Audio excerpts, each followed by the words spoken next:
Hey people, how are we all doing again? I just want to say Beijing is only the tip of the iceberg when it comes to China. This country is very beautiful and I reckon I'll be coming back to it eventually. 4 days just isn't enough time to get a full feel. People here, very welcoming, friendly, helpful, and very proud of their heritage. China is a very beautiful place. The food, architecture, and colourfully decorated streets are very unique. Almost silent sounds from nearby, as nearly all the vehicles in Beijing are electric. I explored Jingshan Park on my first day and ventured into the city centre, which had some great shops, some awesome food, and I tried their version of a burger which was delicious, almost like a folded hamburger. I wandered up and down, taking in the brightly lit shops and restaurants before deciding to grab a DiDi to head back to my hostel for the night. The next day I headed off to explore the Great Wall of China, and even though it was a bit misty and hazy, I was not disappointed. I explored the west side and didn't get the skylift or any additional extras, as I felt walking everything would be a bit more rewarding and budget friendly. I was feeling a bit crook after my Great Wall adventure, so I headed back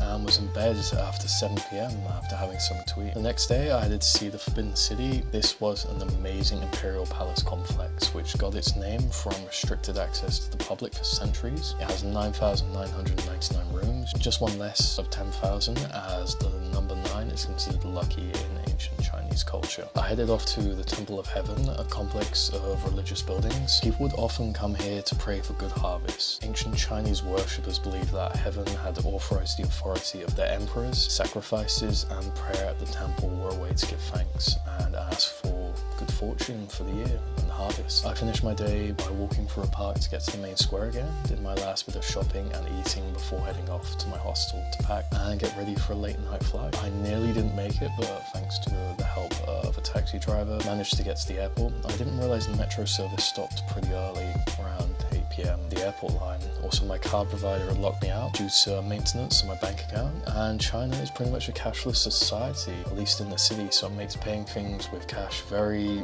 very challenging. Taxi drivers still accept it, luckily. And luckily I had some Aussie dollars still on me at the time.